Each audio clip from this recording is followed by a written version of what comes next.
Welcome back to Families in Action, brought to you on our hometown station, AM 1220 KHTS.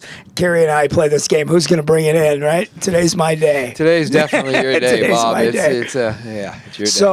So we, we did a little bit of research, and Cary found one on Huffington Post that makes a lot of sense, right? It says, in the 70s in San Rafael, the code for marijuana, the police code for marijuana in progress was 420. Was 420. And so the kids, after a while, would pick up, hey, let's go 420, exactly. Right? And that makes a lot of sense. It may have come from somewhere else, but that's a pretty plausible explanation. If you think about it in other cultures, how we pick stuff up, like in maybe the rap culture, where in some of the songs it'll say a 187, and everybody kind of knows that means a murder, right? But that's a police code. That's a police code, so it becomes common stuff. But that's where 420 came from. There was a code for marijuana being smoked.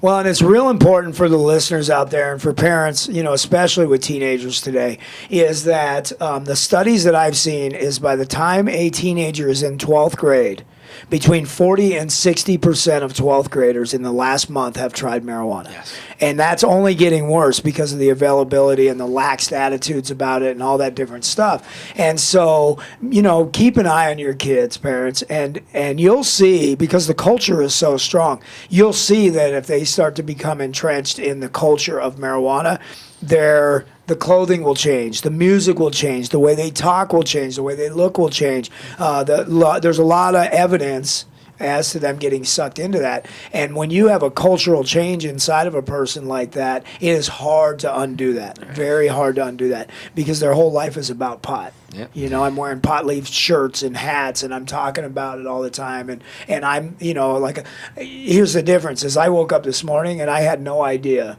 what the date was. I mean, I knew what the date was, but I had no idea, right? Even though years and years and years ago, I used to smoke pot, but I guarantee you every teenager who's in that culture today knew yesterday that today was a big day for them. Even as my daughter was leaving for school today, she said, like, "Hey, Dad, guess what day it is?" Right. I went. She said, "You're going to be busy." I said, "Why?" She said, "It's 420." Yeah. So tomorrow. So what I saw, the best thing I saw on Facebook in years and years was a couple of years ago. You know what 421 is, don't you? Mm. It's National Drug Testing Day.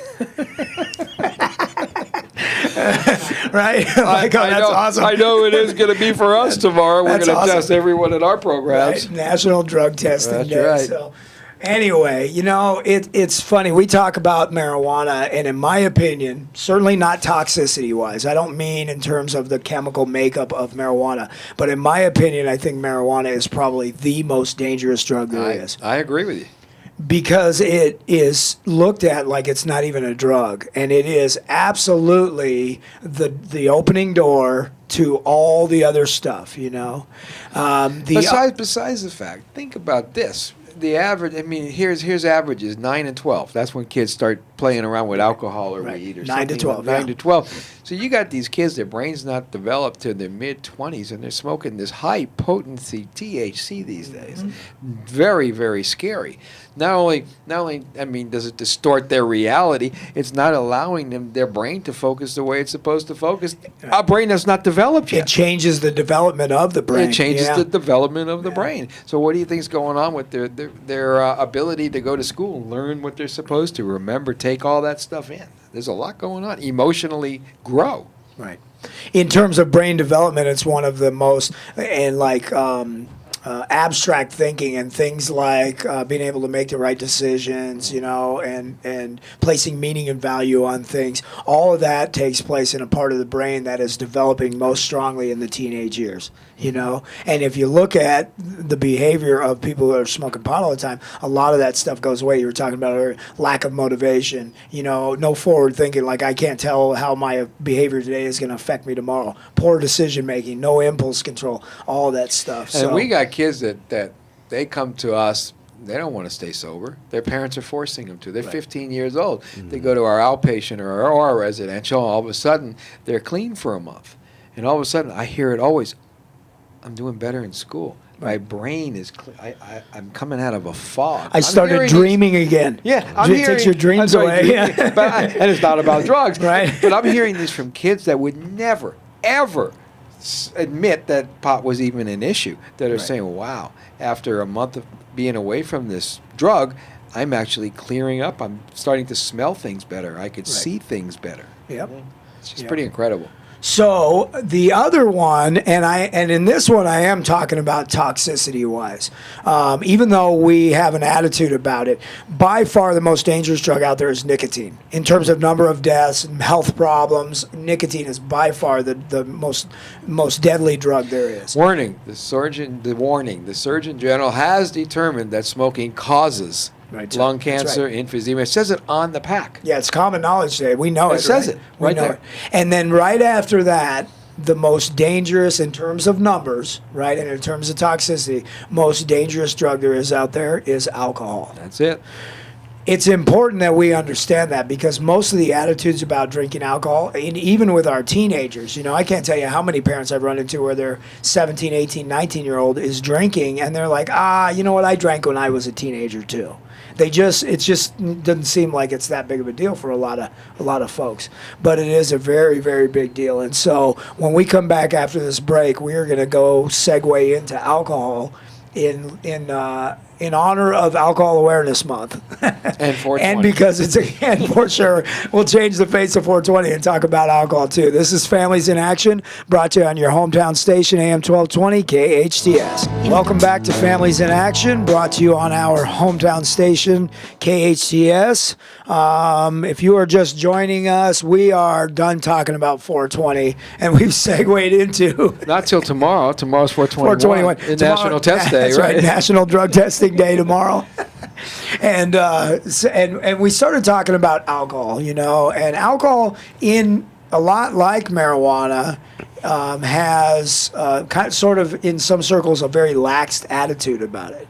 Here's a for instance. Most people, when they start drinking, most people start drinking between the ages of 12 and 17, right? And nowadays we're finding out that it's closer to 12. It's getting closer to 12 than it is to 17. I've been dealing with people for 30 years, and if you ask, really, 9 to 12 Yeah. is closer. Because a lot of these kids, they start sipping their parents' booze, there's parties, and that kind of stuff. 9 to 12 when they had their first drink. Right. And and so when we talk to those kids, and you talk to anybody and you ask them, where did you first get your drink? The vast majority, almost all of them will say, right in my own home. Right.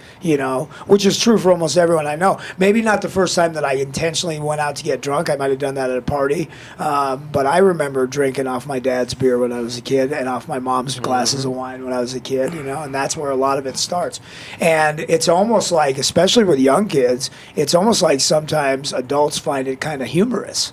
Oh, isn't it funny? He took a little sip off of that glass of wine right there, And I don't know that that's changed, but it certainly demonstrates the attitude about alcohol,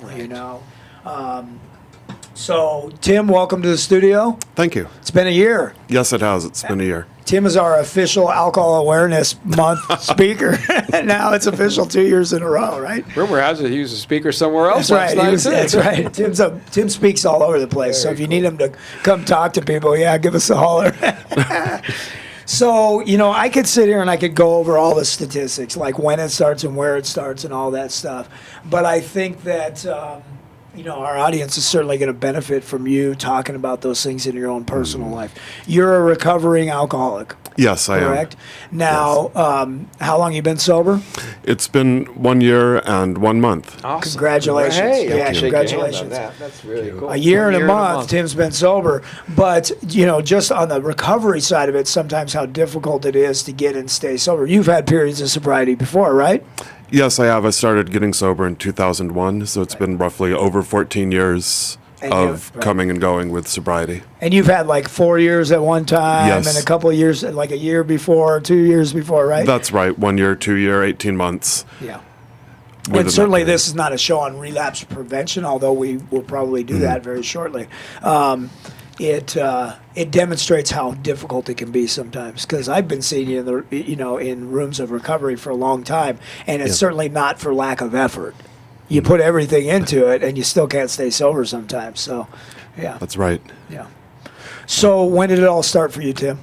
Well, it's exactly as you were saying. It was very innocent in my home. I was allowed to drink in the home pretty early, probably definitely 16, maybe even as early as 15, I was allowed to have beer at home.